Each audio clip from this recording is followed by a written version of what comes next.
This is Steve Weiner. I used to write for the David Letterman Show. This is Mike Chisholm, who spent his entire life dreaming of being on the David Letterman Show and will never happen. Watch his podcast instead. La, la, la.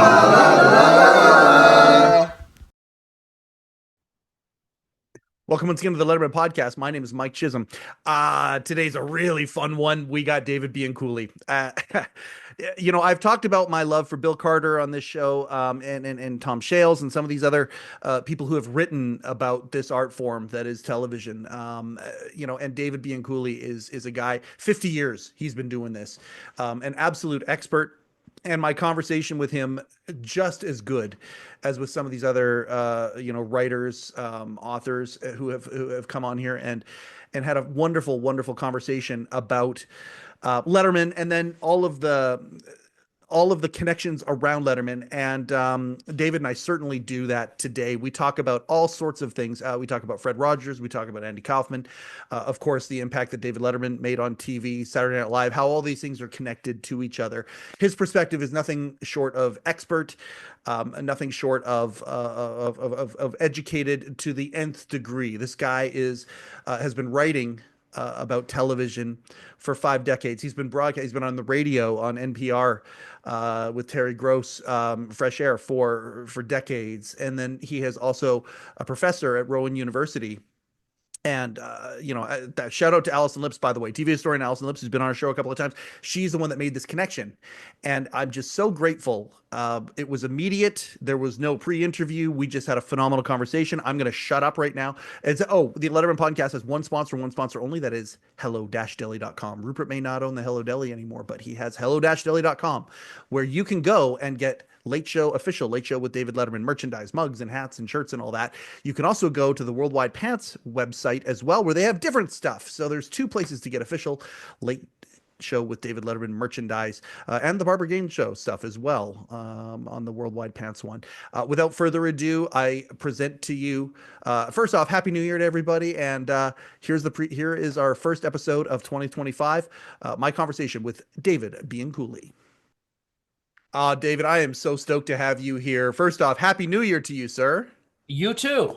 Thanks, man. It's a new year where you are too, I guess. It's up here in Canada, yes, but New Year's has a distinct maple flavor. That's the only difference. This is going to be a lot of fun, and I don't know how much Letterman is going to be in the conversation compared to some of the other things that you've been a part of that I am fascinated with. I know we're going to get to a whole bunch of it. I know that there's going to be a whole bunch on the table left over that we didn't get to. Your career has been expansive. I got to ask you this off the hop. Looking back, 3 elements: writing, broadcasting, and teaching. Are they all weighted the same? Do you enjoy them all the same? Is there one that is far and away better than the other? What do you prefer more? I always thought of myself as a journalist first, and got into newspapers as a TV critic. First, it's so sad now that we are in 2025. Yeah, I am now officially 50 years as a TV critic, which maybe 20 years would have sounded impressive, maybe even 30 years. Even to me, 50 years sounds a little pitiable, but I started as a very young Turk, and I'm going out as a very old fart. I don't know what else to do. I show up on documentaries now and then simply because I haven't died yet. So both the writer and the broadcaster are coming out with that response. I love teaching. To get to the crux of your question, I love teaching when I've got good students, and I started a master's program in television studies, so I get students who are really interested in television. Yeah. So that's a thrill.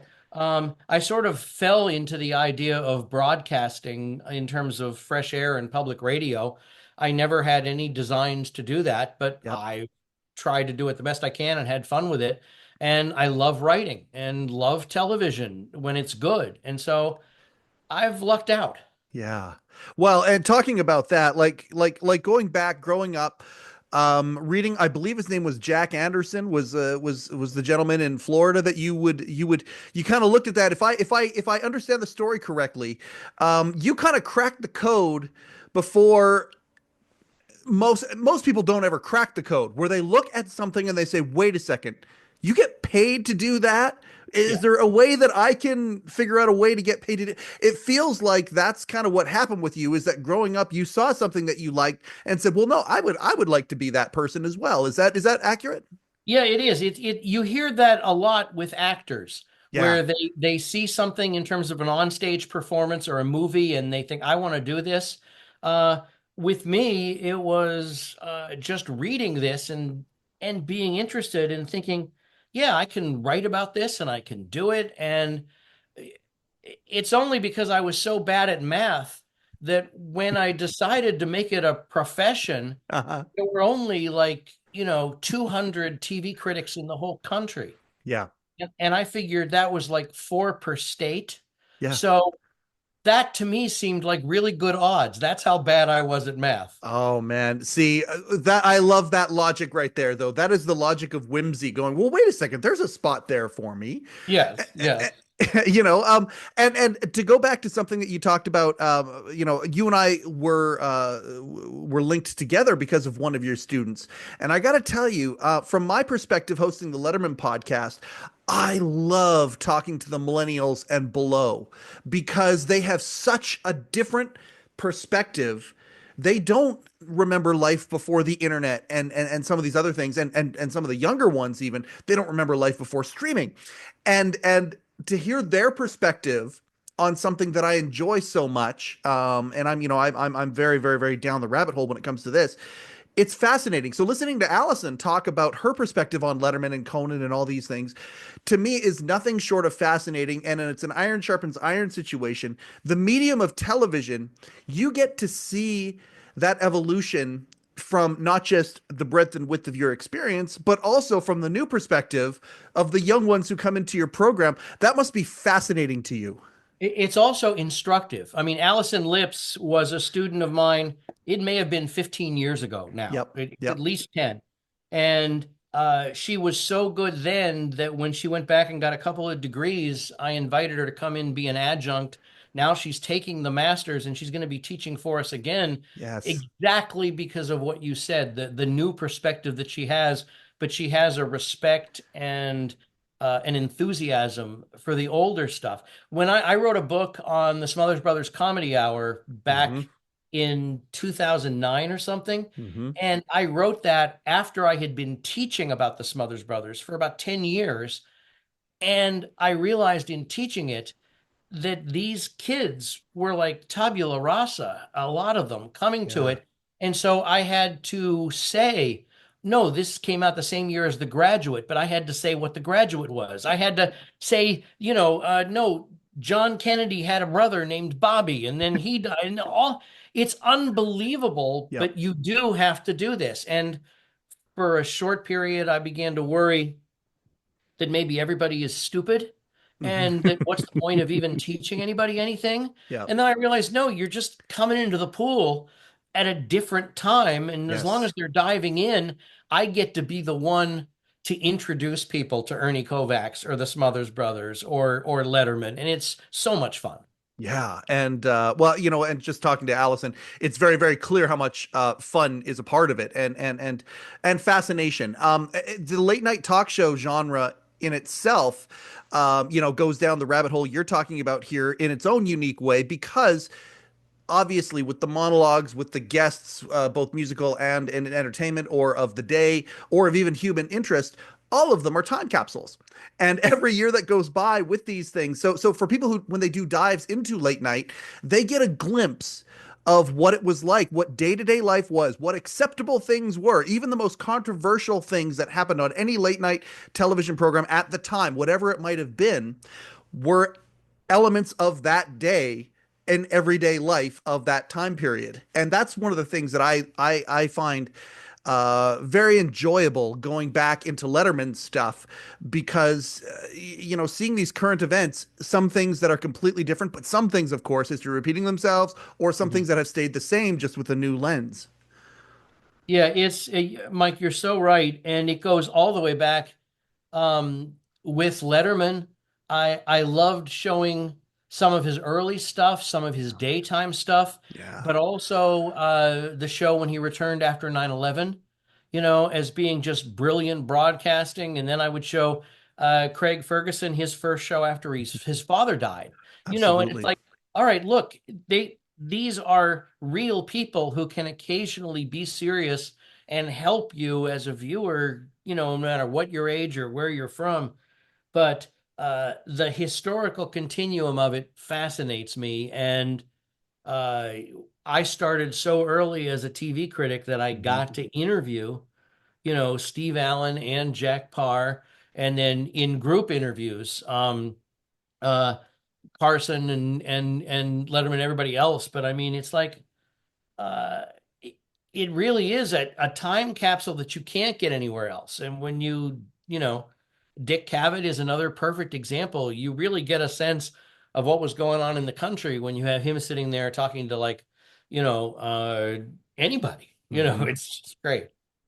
Absolutely. I want to go into kind of the genesis of when you start. I believe, if I have it right, one of the first things that you were assigned to write about was Saturday Night Live. Is that correct? That was one I of the wasn't first even things. assigned. That was how I conned my way into the career. Fantastic. Yep. Yeah, I was a senior in journalism at the University of Florida, Yep. and instead of I'd already written a couple of things for the student paper, and it was like, okay, that's a student paper. I had my eyes on real journalism, on the Gainesville Sun, a New York Times owned paper, and I thought, if I get into the Gainesville Sun, then New York Times is going to see me in a week later. They're, come on up here. You belonged up here all along. Yeah, that happened. But I went in and I said to the editor, I said, they had this for us as seniors, as graduating seniors in journalism, we got to work in the newsroom. And the second I went into the newsroom, it's another thing like what you said, Mike, about you recognize something right away. Mhm. It was like walking into the newsroom in All the President's Men, the movie. It's Yeah. not like that anymore. Now it's No. like a morgue or a Bookhaven or something, but it was really all energy, excitement, Yep. chaos, and individuality, and I loved it right away. And so I got to the editor and I said to the features editor, listen, this is a college town. I'm a college kid. There's a new show that's starting that is aimed at college kids. Why don't you let me write about it? And they did. And Yep. then the editor of the paper called me in, and I thought I'd done something wrong. And he said, okay, let's try you out. 4 columns, $5 a column. Yep. I was in gravy. And Yep. that's how it all started. But yeah, so I reviewed Saturday Night Live, and I made the same sort of deal with them. I don't know if do you have in Canada a Mhm. childhood like hockey team that you have watched every game that you can of, no matter how bad they are during bad years, because you just feel so loyal? Is there any team like that? I'm a gigantic Los Angeles Kings fan. And Okay. and it's, yes, a gigantic, since I was a little kid, because of Marcel Dion, like way before Gretzky came over. I'm a huge LA Kings fan. Yes. Okay. All right. So I lost many, many years of my life watching Miami Dolphins lose because I was 20 when they went undefeated, and I thought Yeah. anybody that does that, you have me for life. Yep. I just didn't think I'd live this long. But with Saturday Night Live, it's the same pledge. It got me my job. I have seen every episode of Saturday Night Live. I Yep. don't think Lorne Michaels has seen every episode. First, I'm sure there were 5 years that he skipped, first of all. And then maybe not even some of the ones that he's done did he go back and play. But I've watched them all. And I'll keep going. Did you have you okay, so being in the Northeast, and then once you get into the business, you get a little cachet perhaps. Have you been able to go do the Aaron Sorkin behind the scenes kind of a move where you get to see the dress rehearsal and see the whole thing and all the behind it? Or are you the guy that likes to just sit in front and see the presentation and comment on the finished product? I'm sort of in between. I Okay. don't like to ask for favors or to have people in the position that they feel like they have to give me a favor because otherwise I'll say something gross. I Sure. have been to Saturday Night Live either once or twice Mm-hmm. in 50 years. So I don't Yep. think I'm pushing my weight, which has diminished. It's increased physically, but diminished journalistically in 50 years. But uh, you know, it, I do like to react to what the art is. Yeah. Although there are like a handful of people that over the years that I've been doing this that I've gotten to be close enough with that I consider them friendly. Yeah. It's not like come on over for dinner. It's Tuesday night. We'll play some poker. Yeah. But I mean, there are people like the idea that Mel Brooks will talk to me is just about all I need out of life. Yes. You know, yeah, he is such a great man. I identify with what you're saying with guys like Robert Morton or Yes. Cavett, for example. The fact I can call up Dick Cavett or his wife Martha is who I will usually contact, and I mean I can call these people and they're yeah, like to me, again, 15-year-old Mike, that does not compute. Like Yes. when Rupert G retired, I spoke at his thing at the Ed Sullivan Theater that was put on by Worldwide Pants last year. And again, you tell 21-year-old Mike that one day you're going to be at the Ed Sullivan Theater when Rupert G sells the Hello Deli and you're going to Yeah. speak at that event. Like that does not, that's a moonshot. Like that doesn't exist in my world. And I appreciate the fact that you have that same enthusiasm for some of these people, that you have covered so honestly, but enthusiastically, no matter where the opinion lays. And you've done it for 50 years. That is a very, very cool reflection and thing to be grateful for. Yeah, I do I just had a class in graduate school. And this is one of the classes that actually Allison Lips attended, so she can attest to this and whether or not she thought it was a good class. As a teacher, I thought it was a good class, and it dives into this. This is not a digression because I decided to do a class about life and death and meaning, Hmm. standard television stuff. And so I showed appearances by people who were on TV knowing that they were about to die and what they said and a couple of other things like that. So one of the ones that I showed was Warren Zevon on Letterman, Yes, and his whole thing boils down to enjoy every sandwich. absolutely. I mean, but I showed him in his prime, and then I on Letterman, and then showed it at the end, the little pieces, and then his speech, and then a British writer, Dennis Potter, one of my favorite TV writers. He did Singing Detective and Pennies from Heaven. And before he died, he went on British television drinking liquid morphine to get through the interview and talked about how you should pay attention to the present, that he'd always written in his little place in London, and outside his window were these blossoms. And he said, but this year, because he knew it was the last time that he would see them, they were the whitest, frothiest, blossomiest blossoms, And so it's like, okay, enjoy that. And then Bill Moyers interviewing Joseph Campbell on his Oh, mythology. Oh, see, look how yeah. good. Yes. I mean, Well, I'm because a big that's Star Wars fan, so I got to be a Campbell yeah, fan, well, right? yes, because George Lucas knew how good Joseph Campbell was, but that's Yep. that's 25 years ago or more Yeah. now.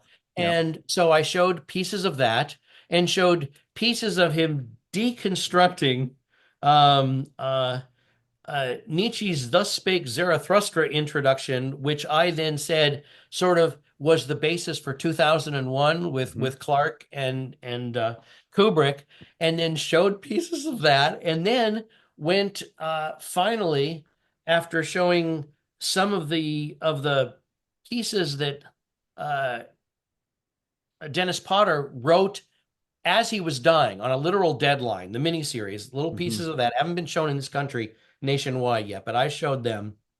And then had one more finished with Joseph Campbell and Follow Your Bliss. And I realized, and I said, I have done this with my life accidentally. I was already a TV critic for 10 years before I realized I had followed my bliss. But because of that, at one point, I got to interview Letterman. I got to interview Bill Moyers, not Joseph Campbell. I got to spend 2 days with Dennis Potter, and all of these other people. And so I was encouraging these graduate students to follow their bliss Yeah. and to believe in themselves and see what happened. And it's like, all right, maybe that's not the best 2.5 hours of teaching ever, but if it makes a difference, it works. I also showed um, um, Fred Rogers giving a speech a couple of years before he died, Yep. having people spend a minute talking about people just thinking about people that had gotten you where you were today, The and to have commencement them do speech all that, that he to gave, be or grateful for yeah, what they've yep, done, and yep, then to yep, go forward, yep. that makes me feel good. That makes Uh, me feel like I know what I'm doing. so you've gone down so many places that you've opened up so many doors that we could walk through here. I went through uh, my favorite person in my entire life is my granddaughter. She's 6 years old now, and she's great. She's all good. When she was 18 months old, we spent 6 months down at BC Children's Hospital, and she went through cancer. She's a survivor now. She's all good. Everything's awesome. She was 18 months old. She had a tumor the size of my fist. That day, that 6 month period, I read a book by Eckhart Tolle called The Power of Now, and it talks about the idea of living hyper present, being as present as you possibly can, and thinking about the blossoms that you refer to. That is exactly correct. Combining that with follow your bliss. And I mean, you really have two secrets to life there. Now let's bring it to Letterman for a second. Um, One of the things I haven't talked to him yet. I haven't been lucky enough to talk to him yet. I'm in the world, but I haven't. The circumstance hasn't happened yet. I think it probably will. I just don't know when and how. But one of the things If that he I calls know, while we're talking, feel free to hang up on I me. appreciate that. I Yeah. appreciate that. Um, One of the things that he talked about on his appearance on the Tomorrow Show, and when he appeared on the Tomorrow Show with Tom Snyder, one of his idols as well, in my opinion, one of the godfathers of long form. Um, One of the things that Dave said was that there's nothing on television that is sacred. And I cannot wait. Like, I'm not gonna if I do talk to him, I'm not gonna talk to him very much about the past because he doesn't enjoy that as much unless you're talking about Comedy Store or whatever. He doesn't seem to enjoy that. But that is a comment that I do want to ask him about because, and I want to bring it up to you because uh, obviously he's saying that in a very convenient situation. He is the morning show is not going well, but yet at the same time they're still going full force. They're lampooning everybody that they possibly can, and Dave is saying there's nothing on television that is sacred. Which basically to me means there's anything can be a bullseye for them to make fun of if they want to. But the bigger concept of the idea of there being nothing sacred on television, I don't know about that. And I'm curious when you bring up his 9/11 address to the nation, to the world, really. Um, After that atrocity, I would argue that maybe there are things that are sacred on television, and I'm curious if his opinion on that has changed. I'm very curious about your opinion on that. Huh. Okay. I wonder what it is. Here we go. We're gonna find out. We're gonna find out what that is. In real time. Yes, because, like, for example, Jon Stewart and John Oliver Mm-hmm. are two comics working today doing, I think, some of the best stuff in terms of current events and analysis and actually better journalism than a lot of actual journalist places. But when you push either of them too hard on that, they'll say, no, no, no, I'm not a journalist. I'm just a comic. Colbert does the same thing all the time as well. Yep. And I think Letterman also will do the everything I do is frivolous. Nothing I do means anything. Now I'm paraphrasing and I could be wrong. Yep. And I haven't talked to him in uh, uh, decades. I want to talk to him for my next book, but I haven't even tried to do it yet. Mm-hmm.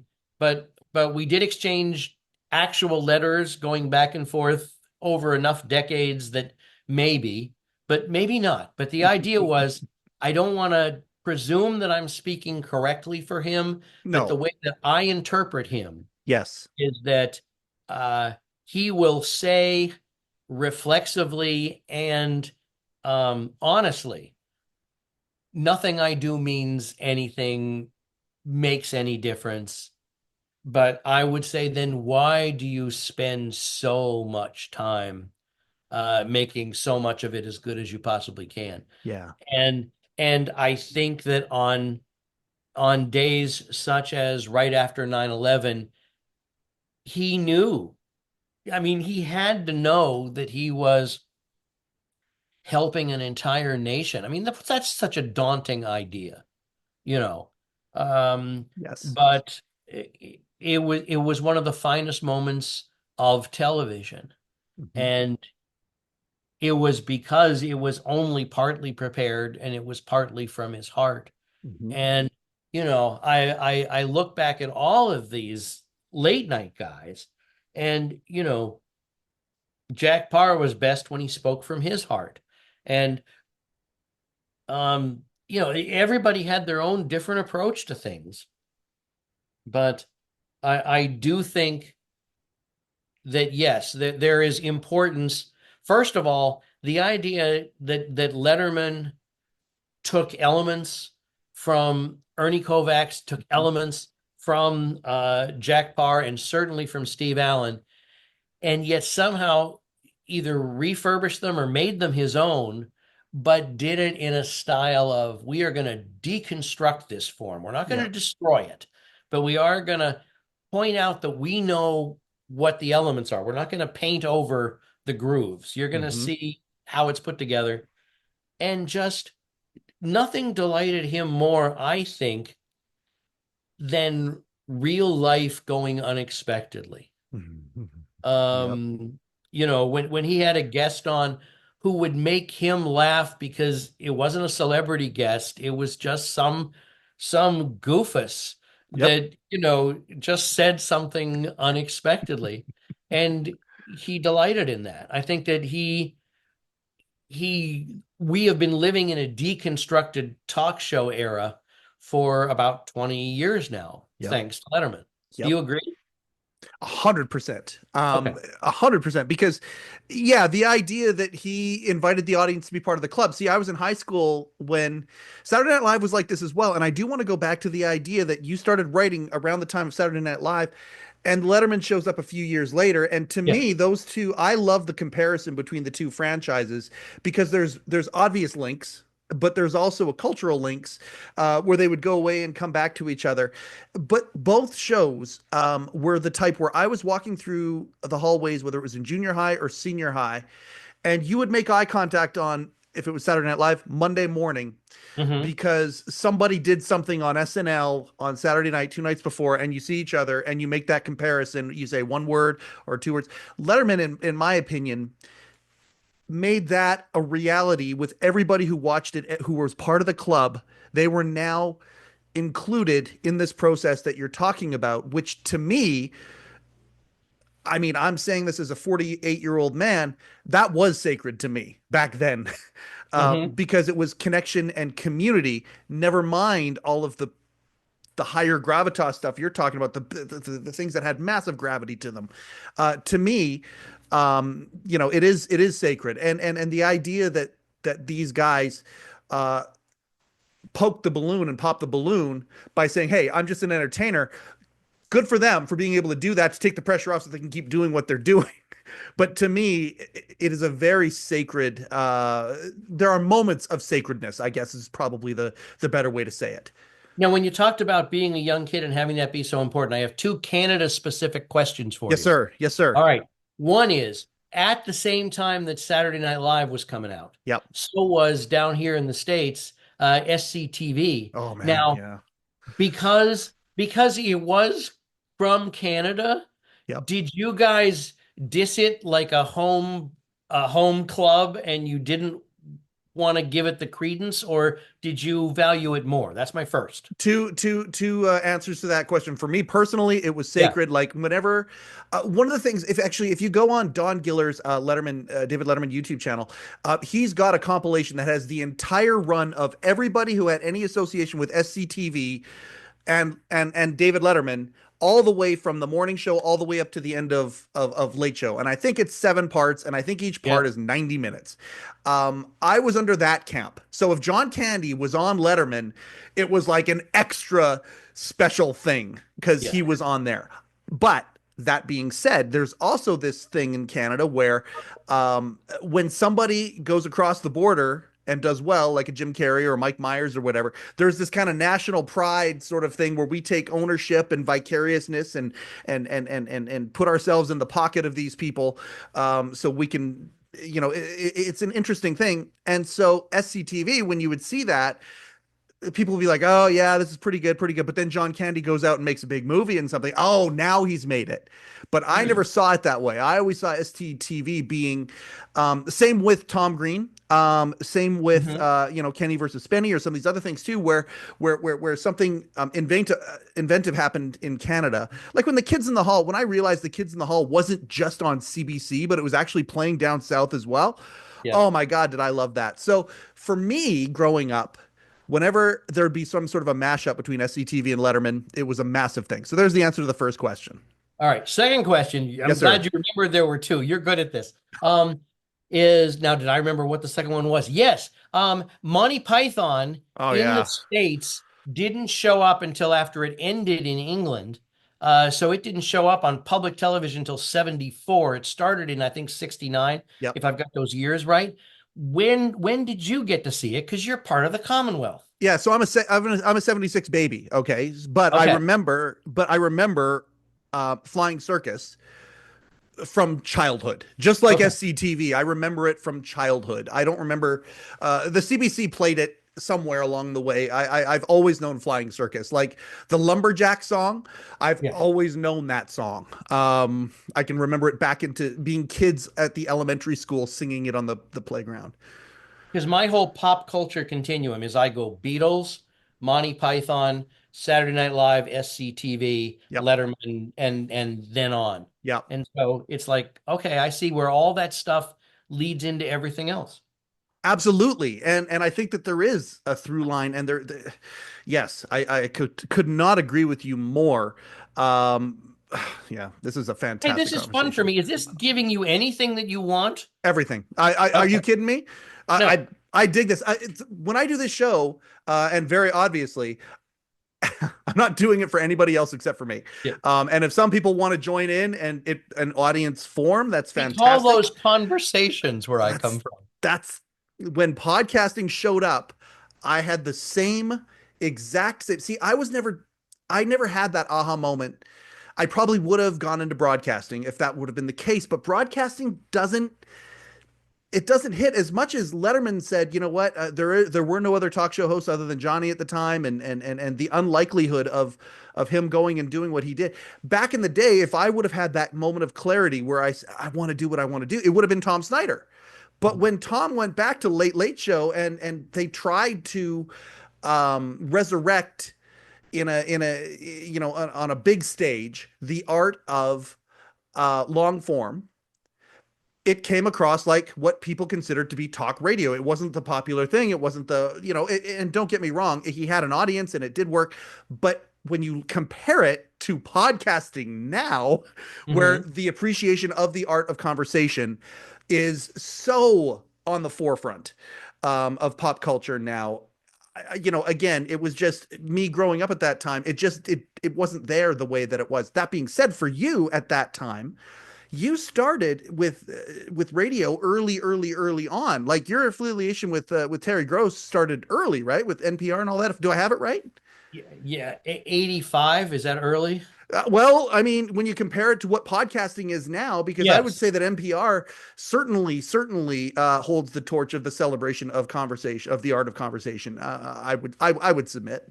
Yeah. No, I'm still proud to be part of Terry Gross's show and that whole thing. And I have waited since 1987 when it launched nationally for them to fire me. I just don't understand. But, either they think so little of television or their bar is so low that they accept what I do, but I love it. Did you watch the morning show real time? Like, were you so engrossed in being a TV critic at that point where the morning show hit your radar, or was it after it had come out Oh, and the you buzz mean sort of started? Letterman's Yeah, sorry, morning sorry, the show in David Letterman show. 85? Yeah, Yeah, of course. yep, Yes. I reviewed the first one for the next day's paper. I mean, fantastic. Yep, Tom Shales, he had a television critic on as a guest. That's how bad that first show was. yep. But still fascinatingly unique. I mean, he had Tom Shales on not to talk about television, but to talk about how Letterman was doing on television on his first show as it was going on. Like they cut to him every 15 minutes and said, what did you think of that sketch? And Tom Shales being like a world-class curmudgeon, would, Even back in '81, even back yeah, then. yes, even back in 81, a young curmudgeon maybe, but, Yep. or younger, but no, I mean, what a great idea, so I was in love with it from the start. Oh, I love hearing that. And guys like actually I have Tom on here to talk. I wasn't sure about talking about contemporaries or not. So I have Tom with a question mark, Bill with a question mark talking about Shales and Carter. Sure. Talking about the contemporaries. But Tom Shales, like I love the arc of him when it comes to Conan. I love the fact that Tom was like Conan, Nonan, and then suddenly he got turned. And not only that, was able to set aside any, whatever it was, ego, or it was, the excuse of, well, it just needed a little bit longer in the oven to bake, whatever it was, and to give Conan his due. I love that kind of stuff. Have you ever had a moment like that in your career where something turned some sort of a full circle and it was evident The in your one that I columns? will never forget because it haunts me is we've already mentioned it. The first time I saw Monty Python, it was the very first time it was like, what the hell is this? I mean, I really, really didn't get it. But I went back and within a month of seeing different, then I totally was aboard. But the first one was like, oh, here's caviar for the first time, Yeah, here, yeah. but oh, now I really get it. But I really have a lucky good track record for most of the people that I think are really good at pointing it out the very first time. Even Conan, by the way, his Hmm. first press conference when he was introduced, um, and one of the first questions was a fellow critic said, what should we think about a relative unknown getting this late night national showcase? And Conan said, sir, I take umbrage at your question. I'm not a relative unknown. I'm a complete unknown, and I thought anybody that can do that is going to be just fine. Again, I'm paraphrasing. I'm sure he said it more wittily than that, but that was the basic idea. He won me over first day. Letterman at a press conference, I remember I was wearing it was like mid Miami Vice years, and I was wearing some blue or green day glow jacket, sports coat. Uh-huh. And when I got my turn, he said, "Congratulations on placing at the Masters." It was like I didn't have to ask a question after that. Thanks very much. Oh man, and well, you know what? One of the things that I have watched multiple times was the CBS press conference that Dave gave when he was coming over when the announcement was made, and Stringer and company were all up there, and Dave went up and just basically annihilated the room. Gene Siskel was there, and I thought to myself, you know what? I totally, and Siskel and Ebert were a guest on the show, so they happened to be in New York that night, but they happened to also be, accredited journalists, and so they're, oh yeah, we're going to this press conference, and they see it. Gene even asks a question at the back, before the festivities ended, and I remember thinking to myself the first time I saw that and realized that that's what had happened was, oh my gosh, what a key that you could selectively use sometimes, being in the position that you are, to be part of something that you would just enjoy, but also be part of broadcast history. Were there ever times where you pulled out the David Bianculli card key and said, "I want to go to this event. I want to go to this particular get together"? No, I mean I would go to things in the heyday of press tours Yep. where critics would get together for like 2, 3 weeks at a time, and the networks would take 2 or 3 days each. Yep. And then the newspapers, we formed the TCA so the newspapers would pay for it, Yep. but the networks would still organize it, and they'd have parties every night. And so you would go to a party and they would provide you a guest list in advance. So it would be like a video game where you had to hunt your quarry, Yep. and it was like collecting baseball cards, got it, need it, got it. And then you'd start, looking, I want to get to, this person, right away. And but that wasn't using influence or anything. No, that's Uh, part of the gig. That was part yeah, of it was the. I all can't part believe of I the get paid gig. for this part. Yeah. And probably because I'm writing a book on the Beatles now, I'm still excited by the fact that one time at a press conference, I got to ask a question of Paul McCartney Mm. and he answered it, but he was on satellite, so he didn't see, I mean, it was like it was removed. But when you talk about if you told little Mike Chisholm that you were going to be, doing this stuff with Morton, it's sort of Yes. like, it's the same sort of thing that I Yeah. would, and I've interviewed Ringo a couple of times in terms of large group. Yep. And I had a one-on-one phoner interview set up with George Harrison, tied in with my Smothers Brothers book. And he had to cancel it with a really good reason.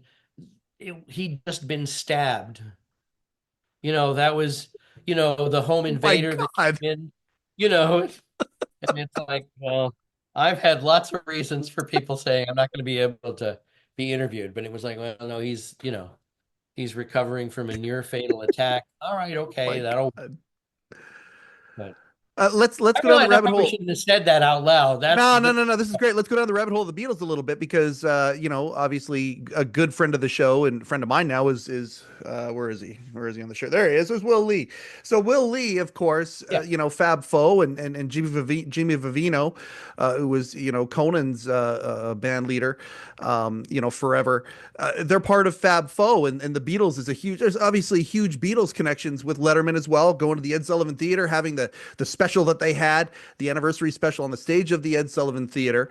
Never mind McCartney on the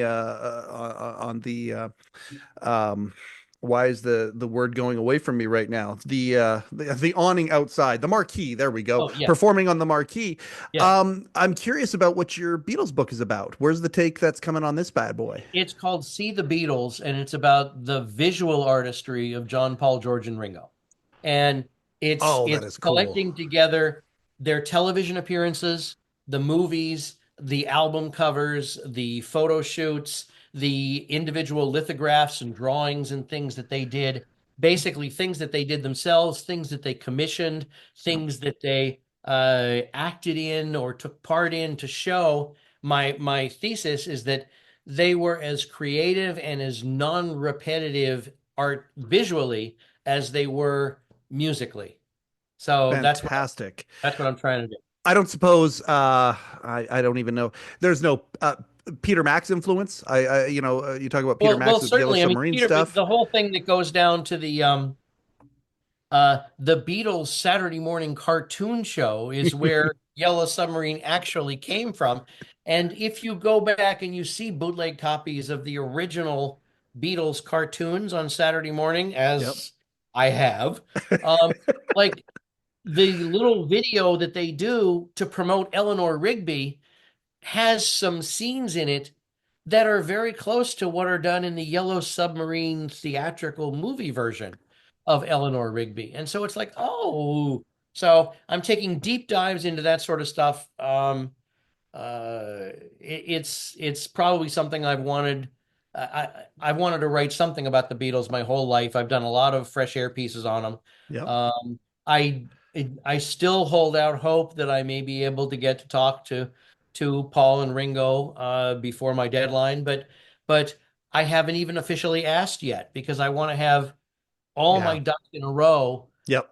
before I even get that chance. So I don't know. I mean, You want I've to be sold the loaded for book bear without before it. you see the bear. Yeah, that Yeah, makes sense. I've sold the book without it, and I'm enough of a journalist to know I don't want to know where the story ends or how it ends.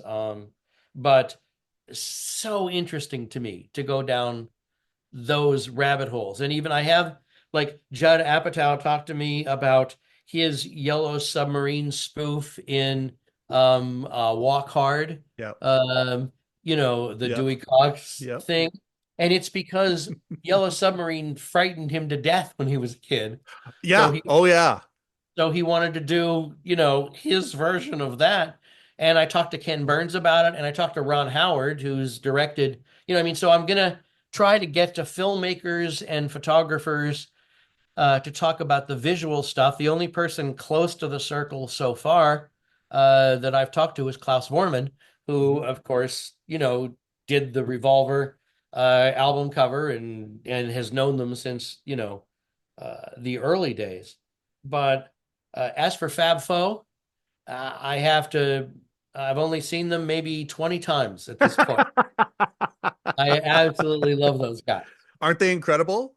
Yeah. Like the And I've idea. never gone. I went backstage for once for like a couple of minutes, and that was it. I didn't want to deal Oh, and drove away. But I really think to be able to say we love the music so much, we want to recreate it on stage the way they never did. And sometimes there's 20 people on stage. exactly. Yeah. Exactly. We're gonna play this stuff that was unplayable, and not just play it. We're gonna kick its ass. We're gonna play Yeah. it really well, and I dig that so much about them as well. Oh yeah. So I mean, Will is a good friend. I mean, yeah.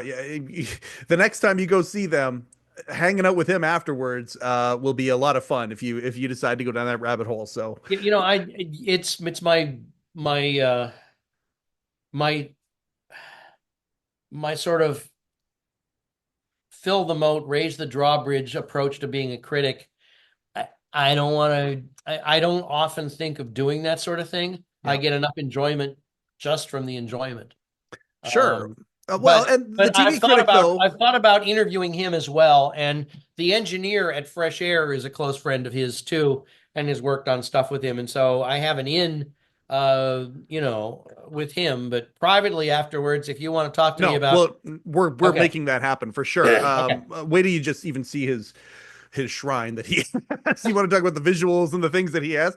Oh yeah, no. There's gonna be it'll be pictures on the inside of the book for sure of some of the stuff that he has. There's okay. no question. Oh, this is fun. Okay, so let's bring again So the do you think Beatles it's a being good idea for a book? well, there we go. Yeah, Okay, yeah. okay.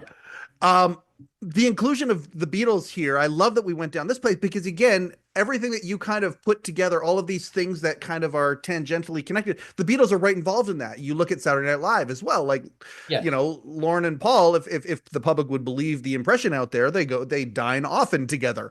They are, the legendary the was it $1,000 each if you want to give less to Ringo, no problem. Come on back. I know. That's definitely in the book. That's definitely in the book.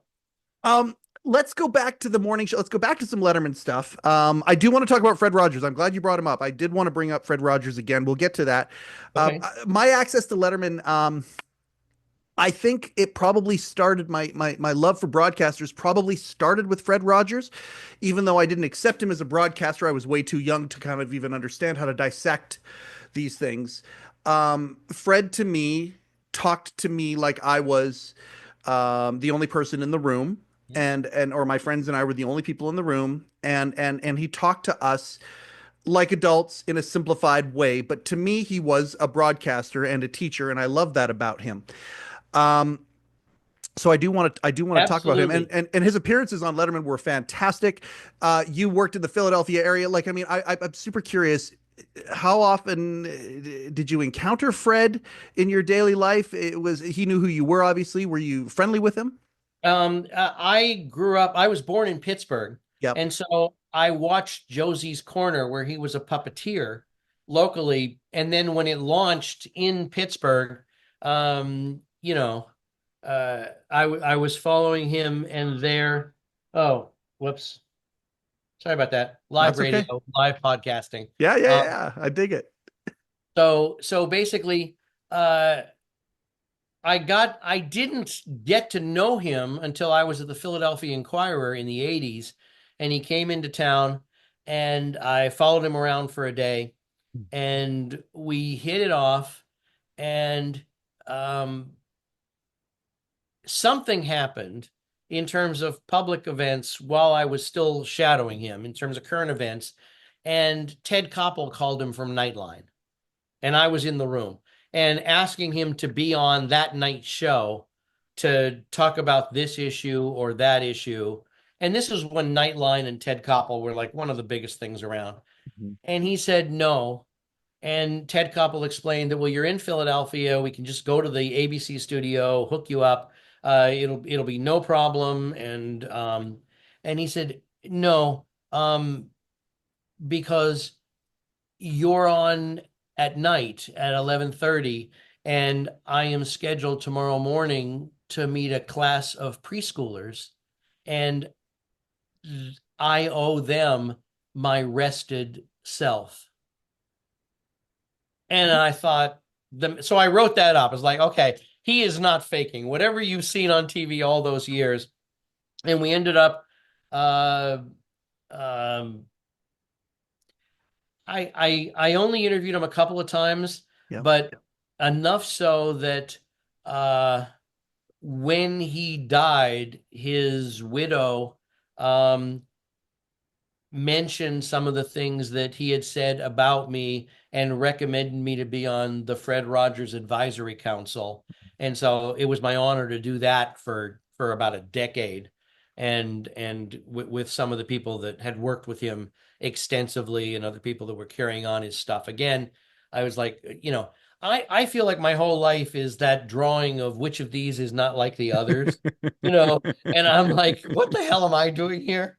But I think Fred Rogers is one of the most amazing, and I teach him now when I teach television of the Yeah. 60s, talk about how he saved public television, about how his first week of shows was about King Friday, who was sort of a tyrannical, frightened ruler, um, uh, building a wall to keep people out.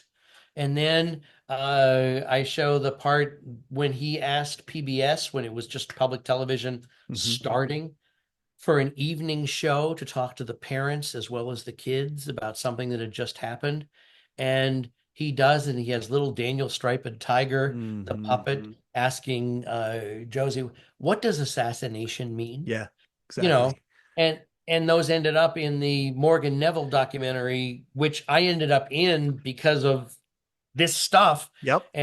and teaching it and telling Morgan about that clip that I show in class, and he got it and he used it in the thing. It's remarkable. I can't imagine a children's television host or hostess today who thinks that clearly and unreservedly and totally Mhm. about children. Mhm. He was a remarkable man.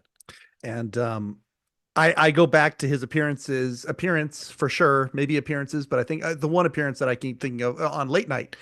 And I can remember the first time I encountered the clip going, okay, be nice, Dave. Like, Yeah. because I think a lot of people, kindness is my favorite thing in the world. I love kindness. I unabashedly, and I have been. My mom said I was like that as a baby. I would wake up with a big smile on my face, and I would try and be kind.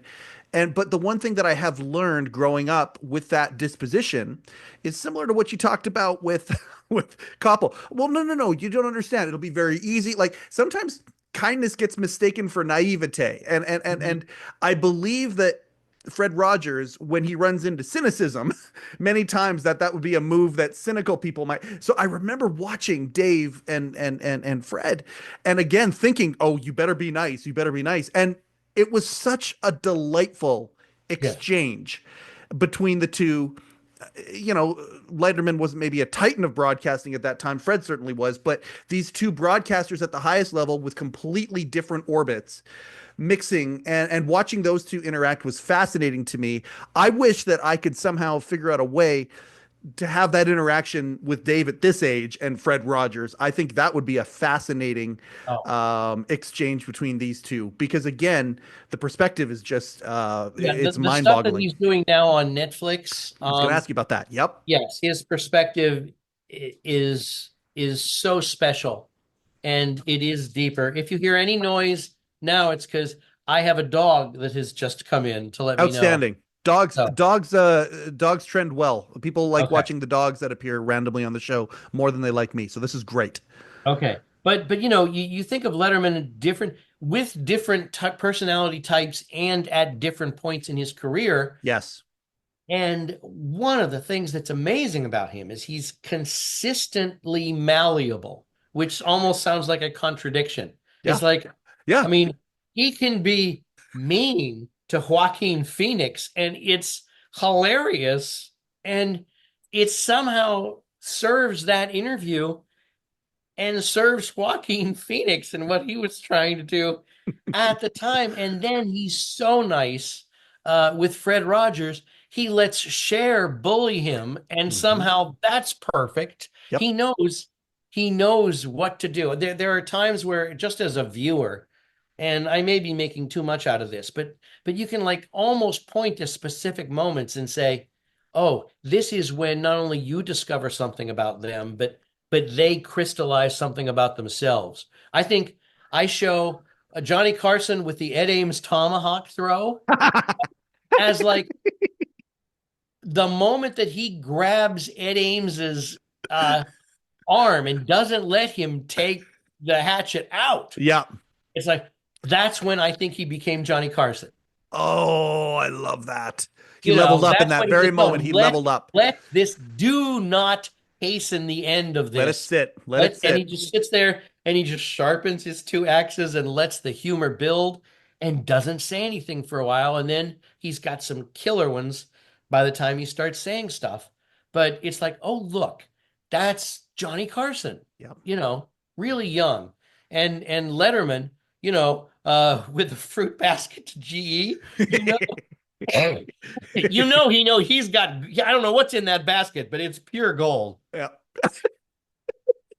The hump of the camel was one that because again Letterman, the one thing with Dave that he was just so good was being razor sharp, and at the end of his career I honestly think that the later years of Late Show, that was the secret weapon. He wasn't coming to rehearsals anymore, he wasn't coming to, but at the end of the day they just knew it was the superpower that you could just rely on. The person would say the thing and without even thinking he would say the perfect retort that was awesome. But with the hump of the camel back, yeah, that's where he kind of had the idea of, okay, let's let it sit. Those moments where, I think about Conan's last appearance, I think it was it was his first appearance after what I like to refer to as Late Shift 2. It was after he's on TBS, he shows up. Conan comes out and sits down, and I don't know if any segment producers had anything to do with it. I doubt it very, very much. I've been trying to find out that answer, but people are kind of cagey about that one for whatever reason. To me, in my mind, that's Dave and Conan just going, let's not say anything without having met each other beforehand. It's just, let's not say anything and let this moment just sit. And Conan comes out with, Jay is watching right now, right? Like, and it was such a perfect moment, but you don't get that seasoning until you've done it for thousands of hours in front of people to find out where you do let it sit versus when you jump in. You're really good at this, Mike. I do think, reflecting on that, that was not preordained. I just don't think it's like in either of their personalities to do that. I could be wrong, Yep. but I think that when they got there, they both recognized, it's Yes. sort of like when Craig Ferguson did the uncomfortable silences. He knew the people that were really good at doing it with him, and he would do Yes. it differently.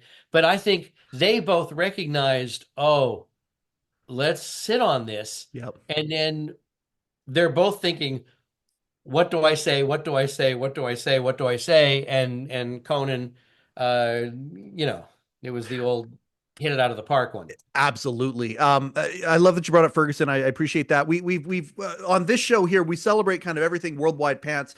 The tangential connections sometimes to me are even more special than having, folks who work directly for the show. I love these things. I love, and I want to get your perspective on the first late shift when Dave made the move. I definitely want to get your perspective on that, but we'll fast forward into that a little bit. I mean, Dave really continued the Johnny Carson contract.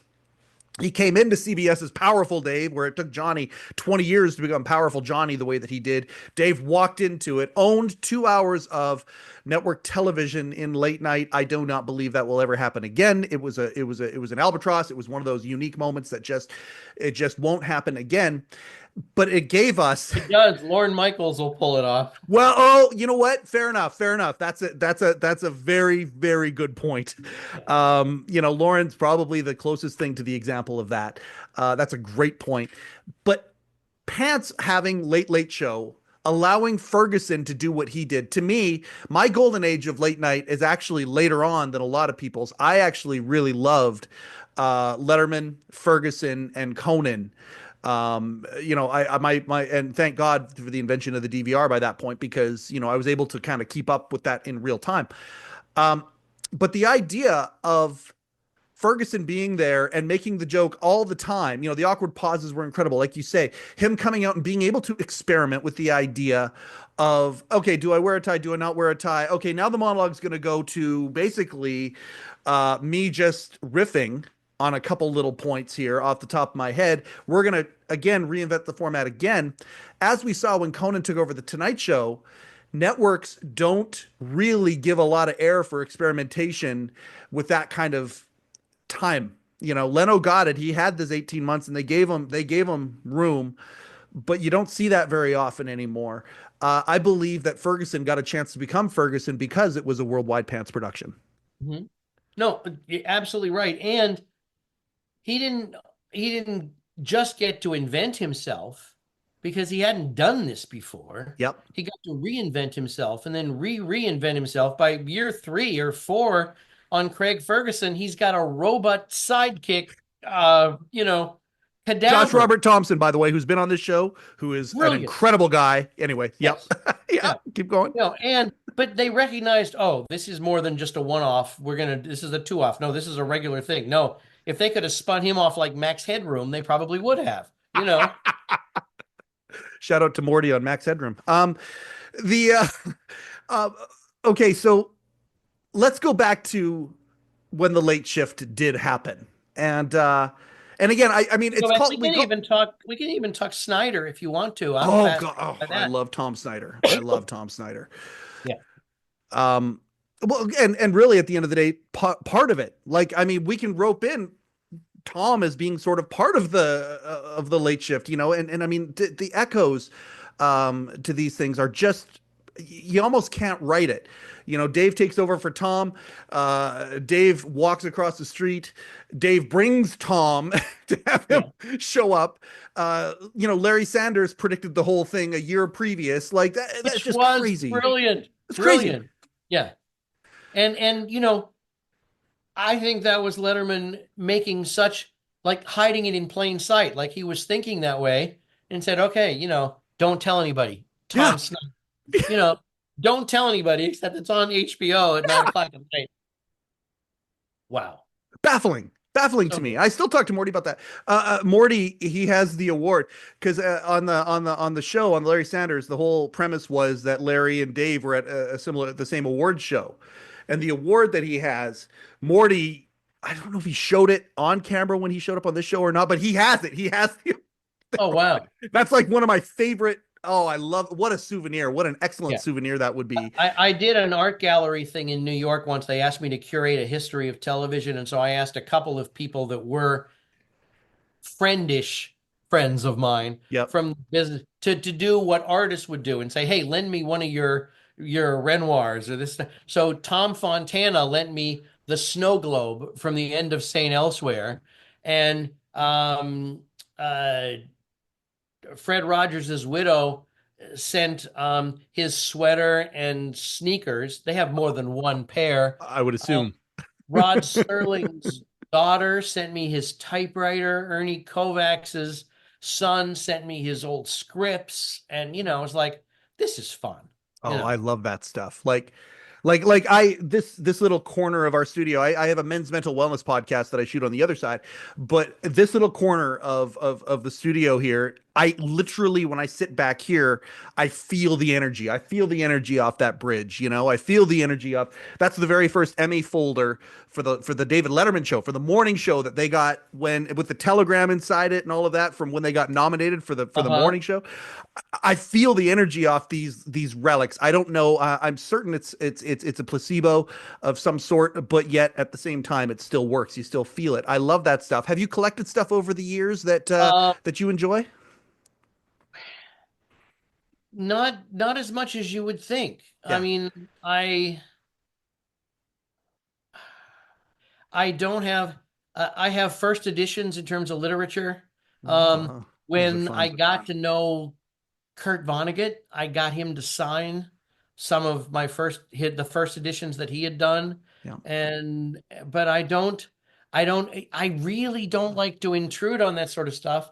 And I gave a lot of TV tchotchkes and stuff over the years to charities Mm. or to relatives. It's very weird. I have a few things, but I don't know. I really admire the follow your bliss corner that you've got there. Yeah. And I realized maybe I should have hung on to more stuff than I did. Well, it works. Like in the first crew jacket I got, the Letterman again, I love the Letterman jackets, that whole Yeah. culture, of that. The first one that I got was given to me by one of the staffers and he said, "Welcome to the family." And Oh, and it just and yeah, that's kind of one of those the follow your bliss things that that's a Saturday Night Live fifth time hosting jacket. That's what oh, that. the Five Timers Club. See, Yeah. that's my. And by the way, that's my. They say, yeah, SNL's old enough now. They say that the cast in high school that you had were in high school is going to be Yes. your favorite cast. That Oh, was certainly true with me. That was yeah. Carvey, Lovitz. Well, see, I kind of had two though, because I had Nealon and Carvey and Miller and Jan Hooks and all of them. I had them, but then also as a bonus, I got Sandler and Spade and Farley and them as well. So I kind of include them all in my. Those were all in my And group. I Even though get I to think be the original 5 year group, which you is, do, yeah. So you that's do. fun. Did you see the I'm movie? old. I'm Did you see old. Yes, and the as a matter of fact, I got to review the movie for Fresh Air. Um, First movie I reviewed for Fresh Air, and I liked it. I went in as a reverse TV snob, Yeah, expecting a movie not to be as good as the television. But since I teach that first episode, I'm yeah. very familiar with every single element of it, and I thought they did a really nice job. Oh, I love hearing that. What That's did you think? fantastic. Very good. I Okay. kind of the same thing. I get hung up when I see something and say, "Oh, it's not. It wasn't like that." Oh, They truncated this. I you get hung can't, up.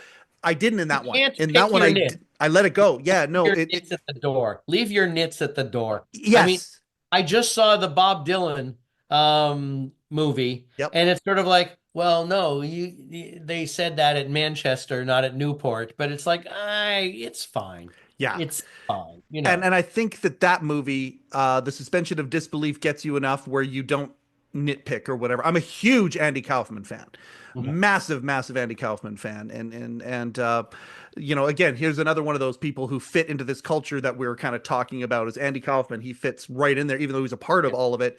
He fits in so perfectly with his attitude and what he did. You never even met Andy Kaufman, did you? No, well, we met the whole cast of Taxi, but um, uh, Andy didn't stay Hmm. at the press conference, so he was pulling an Andy Kaufman. Even then, never got to talk. I know that uh, I do believe that I interviewed him once or tried to interview him once Hmm. by phone, and uh, he would only be interviewed in character. And I said, I don't want to, I'm interested in the actor. And, um, you know, if he's not going to talk to me as him, then I'll be some other interviewer, Yeah, not me. yeah. And that one won't write the interview. Yeah. So I don't think I got that one. That's That was me with stupid pride back in the 70s. I'm sorry. well, so I have a weird connection to the world of pro wrestling. And one of Is the there things any is other kind? yeah, I don't know. Well, no, mine's really weird. I ended up becoming a wrestling promoter and sort of backed into it accidentally, and through that have become I'm a member of Cauliflower Alley, and actually like I'm a pretty successful wrestling promoter, even though we did it for charity. And because I was kind of the business end of it, I got pulled behind the curtain. We had a guy called Jimmy Hart, the Mouth of the South, Jimmy Hart. He came up and he was one of our draws for one of the shows that we did. And when he came up, I was like, I need at least one dinner with him. And the guys were like, yeah, no problem. This is your show. You can do that. I'm like, great, thank you. And when we sat down, he thought I was going to talk to him about like the Hart Foundation and Canadian wrestling and all that. And I was like, no, no, no. I said, Jimmy, can I please talk to you about Andy Kaufman? And he lit up like a Christmas tree because back when Andy was doing his thing, him and Yeah. Jerry Lawler getting ready to do their thing, Jimmy was in the wrestling business he was married to Andy because the good guys and the bad guys didn't fraternize and there'd Yeah. be go-betweens and Jimmy Hart was his manager. And so they literally would go up and down the South for sometimes 2 weeks at a time. And then they would go back to Graceland and go hang out in Graceland for a while. And he had so many Andy Kaufman stories. And That's Kaufman, fantastic. yeah, oh yeah. And he was delighted too, because when people sit down with him, they want to talk about wrestling stuff.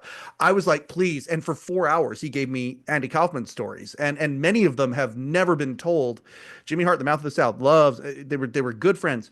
And it does not surprise me at all, this is to go back to your comment, how Andy, when he was in that place in his career, he was just like a pro wrestler back when it was very, very, very close, and his outward character was everything. He literally, what they call in wrestling, lived the gimmick. Hmm. And whether or not it would have been Tony Clifton or whether or not it would have been Andy Kaufman, the wrestler, or whatever, that does not surprise me at all. He would look at people like you to use as a device to further that agenda Yeah. or that program. And I believe Andy changed pro wrestling and really is one of the instrumental reasons for bringing it into the limelight. That night on Letterman with Lawler, in my opinion, is one of the most Oh, yeah. important moments in pro wrestling. Yeah. That's amazing. Well, you beat the crap out of my only meal with a pro wrestler. I had lunch at the Arizona Biltmore, a Sunday brunch, with classy Freddie Blassie. Oh my God. Well, and Andy Kaufman adored Classy Freddie Blassie. They did my breakfast with Blassie together. You met Freddie Blassie. Freddie, oh, that is Yeah. fantastic. He was part of a USA Network thing, and the publicist had said, "Please, I don't know if anybody's going to come to this. Would you please come and ask a question of classy Freddie Blassie, because if he gets frozen out here." And I went to this press conference, and I said, um, basically, I forget how I asked the question, but it was something about, because he wore these rings and everything. Yeah, he was very blinged up. 'Cause he was classy and he was, all that. I said, once you were in the ring with all this, expensive jewelry and stuff, how did you protect your jewels? And he laughed, and he, of course, used that to go off. Of course, And you just fed him a softball. Yep. yeah, and so afterwards, the publicist said, "Classy Freddie Blassie wants to have lunch with you," and so went to have lunch. Arizona Biltmore, 4-star kind of thing, and the waiter comes over. Now, I cannot do any accent without it turning into, a Transylvanian vampire in about half a sentence. But imagine a French waiter, a snooty French, kind of like John Cleese as a French waiter, Yep. okay? Yep. Coming in, we have these specials today, and we have this and this and this and this, and we will give you a few moments to think about it, and I will come back to take your order. And he goes away, and he gets about 10 feet, and classy Freddie Blassie screams an obscenity that I will not repeat Sure. on the podcast, but the second word was you know, and the waiter stops moving. And the whole place, loud enough for the whole place. It was, oh, that's classy, Freddie Blassie. That was very funny. My only story. Yours I wins. adore that you have that memory. That's fantastic. And again, for those who are Andy Kaufman fans, to me, I run into Kaufman fans all the time, and we start talking about it, and they haven't seen My Breakfast with Blassie.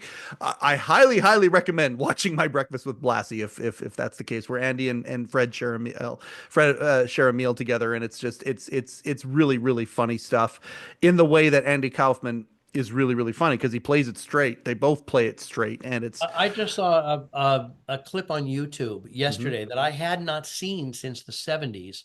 It's Andy Kaufman on Van Dyke and Company, with Dick Van Dyke during the Christmas show.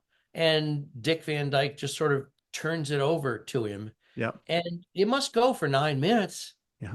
And he's just so confident. Even then, it's just remarkable. Absolutely. And again, a friend to Letterman like crazy in those early years, and to the point where at the very last Late Show with David Letterman, which it's almost going to be 10 years when you think about it that he's gone off the air. That is crazy that is the case. It's already been a decade.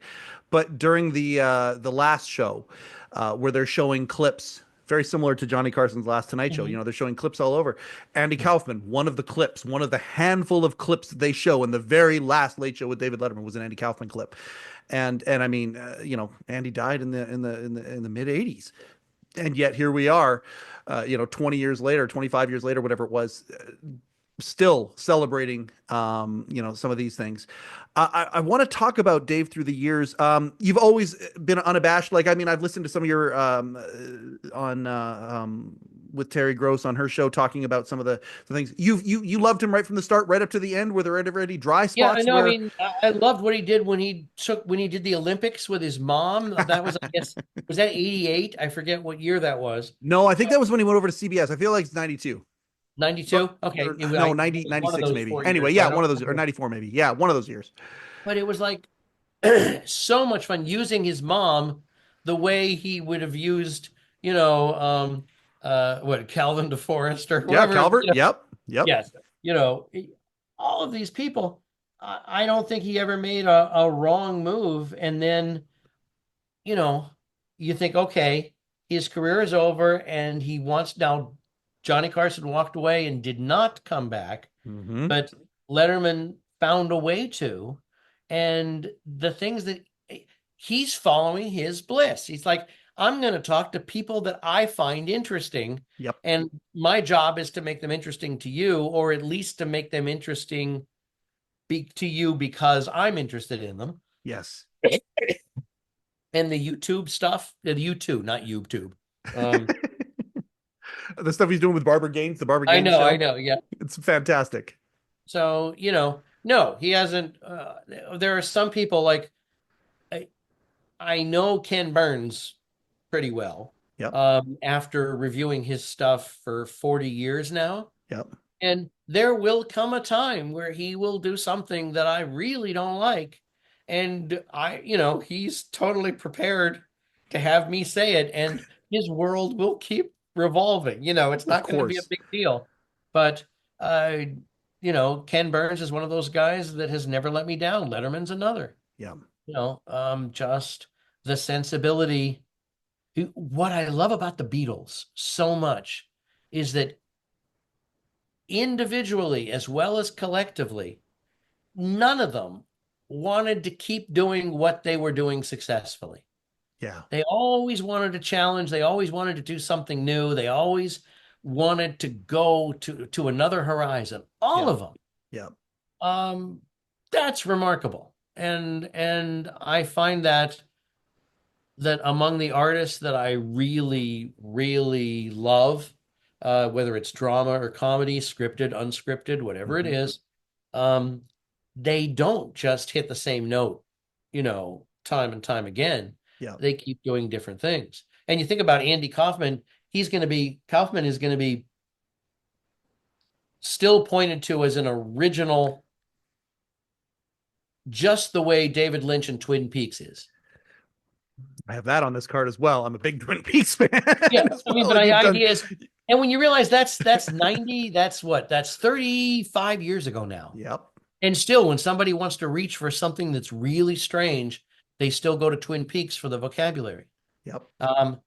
As a teacher, I now get to show Twin Peaks to the first time to 20-year-olds Yeah. who have a reaction that is very similar to those of us who saw it back then. It's like, huh? There's all these, I hate these YouTube videos of here's somebody listening to the Beatles for the first time. Here's somebody watching this for the first Reaction time. shot. Yep. Yep. It's like, all right, I get it. Everything old is new again.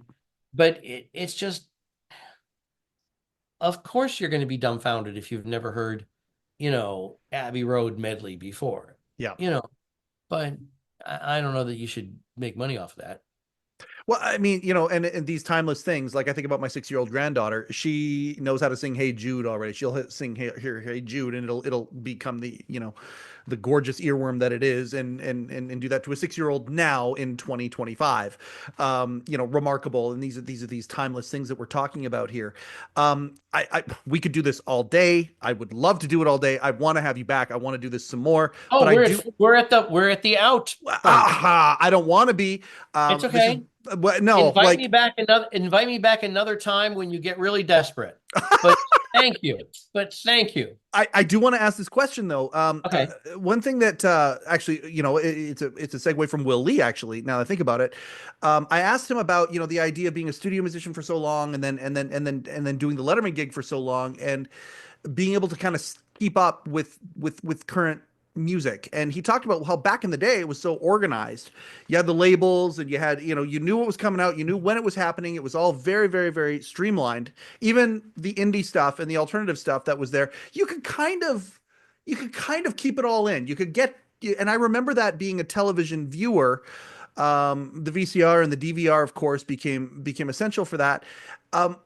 And then it got to the point where you just had to, and I've still got friends who try and ride the wave. I've got a list longer than my arm of things that I haven't gotten to yet, that I want to get to, that I have that passion, enthusiasm, and I know I will love it, but it's just, there's so much, and it's good stuff. There's so much good stuff that's out there. How are you able to keep up with this stuff? Are you able to, what's the stuff that you're watching now? Let's talk about now versus then when it comes to that. Was it that way with you? Were you able to keep up? I'm just assuming that. I was. And then, with the streaming explosion, I've had to admit that my corollary now is like 15 years ago, if I was at a dinner party with 10 people, not that I go to a lot of dinner parties, but just to say that there's 10 people around a table, okay?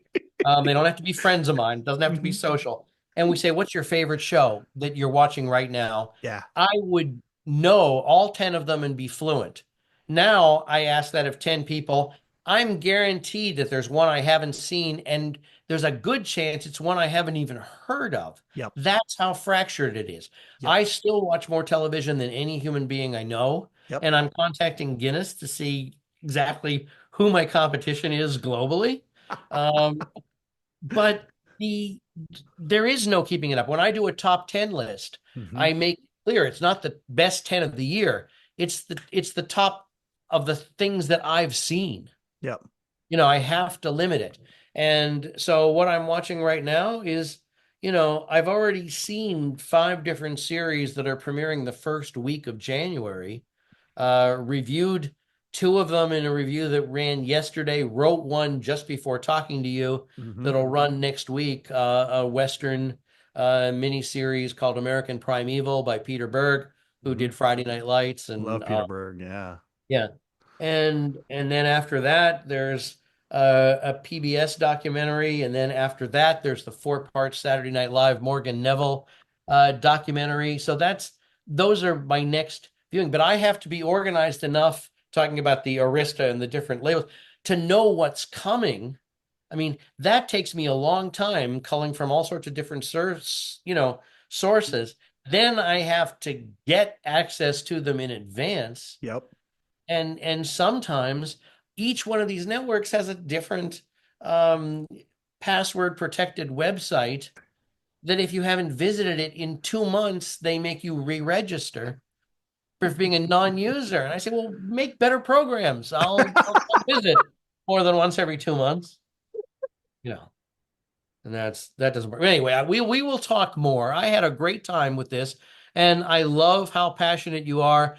And my final thought is I had my granddaughter, who is now 9, just spent a couple of Mm. weeks in the hospital and came out on serious stuff. And so she's better now.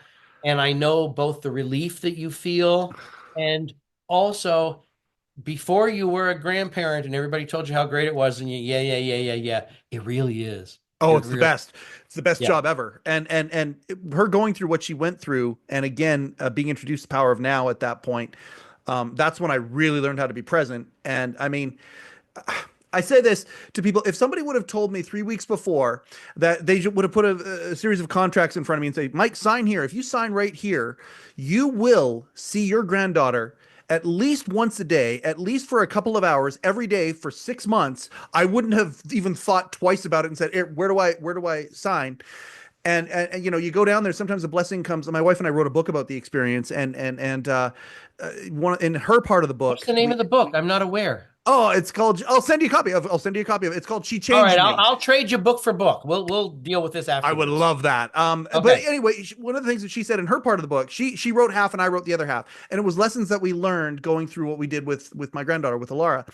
And one of the things that I learned was to become present, because I have this opportunity to see her every single day, and I am going to just immerse myself in every single moment. And you're talking about that in, as much as I love the Letterman stuff, as much as I love these things, the grandparent is the best job that you're ever going to have.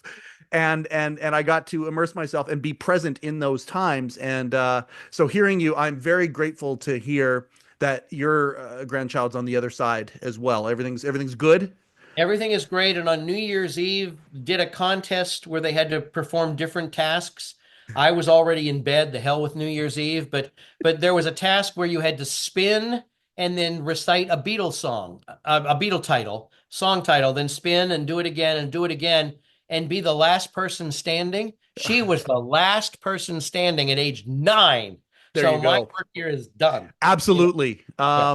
And one day my granddaughter will be on here with me, and we'll be filming her reaction video to Dave dropping things off a 5-story tower.